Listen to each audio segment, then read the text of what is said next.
السلام عليكم ورحمة الله تعالى وبركاته. مرحبا بكم في قناة وصفات سكان العياشي. في هذا الفيديو غادي نقدم لكم وصفة عشاء بسيطة جدا مكونة من شوربة خضار اللي كتجي خفيفة ولذيذة في نفس الوقت، مرفوقة بفطيرة بخبز التورتيلا كذلك ايضا اللي كتجي لذيذة وسهلة في التحضير.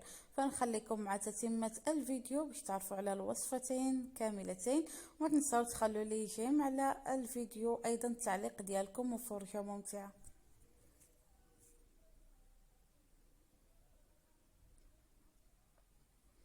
بالنسبة للشوربة غادي نحتاج فيها الخضار. انا عندي هنا البطاطا والقرعة الخضراء، عندي الدنجال، عندي حبتين ديال خيزو، وعندي واحد الحبة ديال اللفت، واحدة ديال البصل، وعندي جذور ديال الكرفس. فهذوما الخضار اللي غادي نستعمل انا. بالنسبه للتوابل عندي ملعقه كبيره ديال بودره القمرون، عندي ملعقه صغيره ديال الكمون، ملعقه صغيره ديال الفلفل الاحمر او التحميره، واحد ملعقه صغيره ديال السكنجبير، ملعقه صغيره ديال الخرقوم، القليل من الملح على حسب الذوق، والقليل من البزار، وثلاث فصوص ديال الثوم.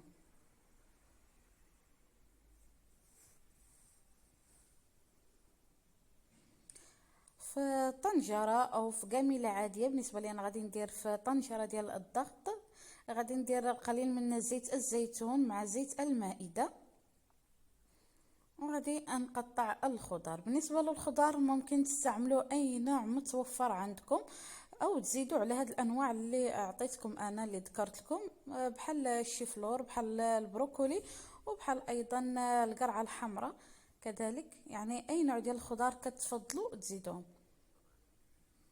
فغادي نقطع الخضار كامله اللي عندي، والكميه ايضا كتبقى على حسبكم، ايضا على حسب عدد الافراد اللي عندكم.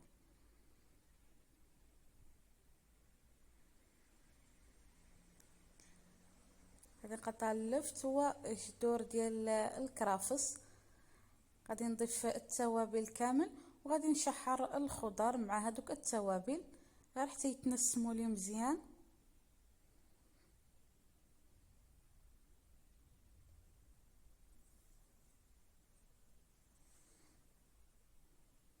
صافي غادي نضيف لهم الماء الطايب.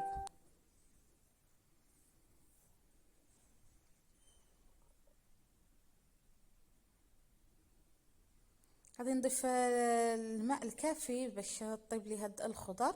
غادي نسد على الطنجره، غادي نخليها على نار متوسطه واحد ربع ساعه تقريبا.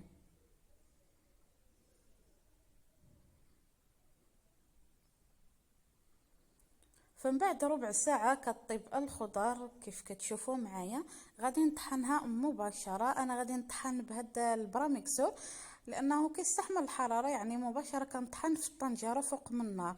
الا كنتو غادي تطحنوا في الخلاط العادي مولينكس غادي تطفوا على الخضر، وغادي تخلوها حتى تدفى، عاد يمكن لكم تطحنوها باش ما يخسر لكم الكاس ديال الماكينه. صافي من بعد ما طحنتها مزيان غادي نضيف عليها واحد العلبه ديال الياغورت طبيعي بدون سكر، وهذا بديل للكريمه. فانا بلاصه الكريمه كنعوضها بالياغورت طبيعي، كيعطي واحد اللذه لهاد الشوربه وكيخليها كريميه اكثر. من بعد غادي نضيف القليل من المعدنوس مقطع. صافي وغادي نخلي هاد الشوربه فوق من النار حتى تبدا تغلي، وغادي نطفي عليها.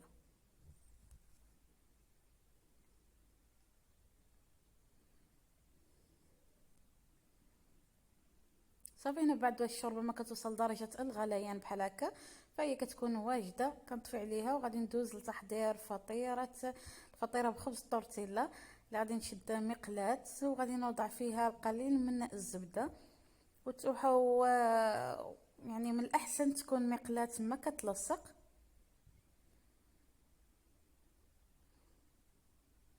بعد ما غدوب الزبده غادي نحتاج هنا 4 بيضات مع القليل من الملح والفلفل الاسود، غادي نضيف عليهم القليل من المعدنوس المجفف، وغادي نطربهم عادي. وغادي نصبهم في المقلاة. انا استعملت 4 بيضات لان عندي المقلاة كبيرة. الا كانت عندكم المقلاة صغيرة كديروا اقل، وممكن ديروا هاد الفطيرة على شكل فردي.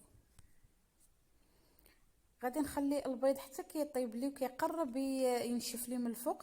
غادي نجيب واحد القطعه ديال خبز طورتيلا وغادي نديرها من فوق هذاك الاومليطه على هذا الشكل، وغادي نقلبها الجهه الثانيه. يعني خبز طورتيلا كيكون في الاسفل وديال البيض كيكون الفوق. غادي ندير فوق من هذاك البيض الصلصه ديال البيتزا. صراحه هاد الفطيره واخا تبان لكم غريبه ولكن لذيذه في المذاق، جربوها. غادي نجيب الطون بالزيت وغادي نوزعهم فوق من هذيك الصلصه ديال البيتزا.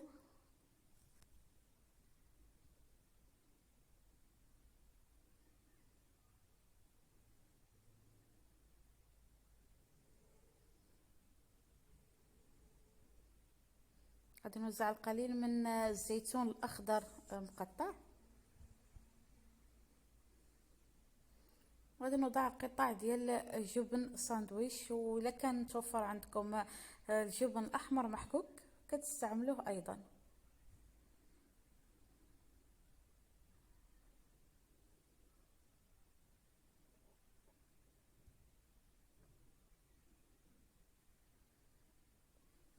بعد ما كنوضع الفرماج غادي نزيد قطعه ثانيه ديال خبز طورتيلا الفوق. صافي كنخلي هذيك القطعه اللي قلبنا في الاول تحت حتى كتحمر، عاد كنقلب هذه يعني كنقلب ايضا الفطيره باش تكون هذيك خبز طورتيلا اللي درت الفوق ترجع هي اللي لتحت. فكيف كتشوفوا معايا القطعه الاولى ديال الخبز تحمر،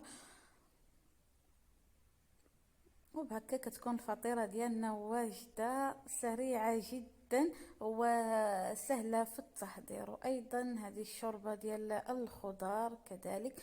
بالنسبه لهاد الفطيره اللي حضرت معكم خبز طورتيلا فممكن تحضروها بنفس المراحل وبنفس الطريقه، ولكن تستعملوا الخبز العادي ديال الدار، يعني راه غادي تجيكم نفس النتيجه. اتمنى ان هاد الوصفه اللي اقترحت لكم ولو بسيطه انها تنال اعجابكم وتحضرها في البيت كوصفه عشاء خفيفه. كيف كتشوفوا معايا الشوربه ديال الخضار كتجي خفيفه جدا وكريميه وغنيه ولذيذه. اهم من ذلك انها لذيذه. وهذه الفطيره اللي درت باومليت وبحشوه البيتزا وبخبز الطورتيلا كذلك كتجي رائعه ولذيذه. كنقول لكم شكرا على حسن المتابعه. ما تنساوش تخلوا لي لايك على الفيديو، ايضا التعليقات ديالكم. والى كنتوا اول مره تزوروا القناه ديالي فدعمونا بالاشتراك ديالكم والضغط على الزر الاحمر اللي موجود اسفل الفيديو مع تفعيل الجرس باش يوصلكم كل جديد كننزلو في القناه. ألقاكم بحول الله في فيديو جديد ووصفة جديدة. إلى اللقاء.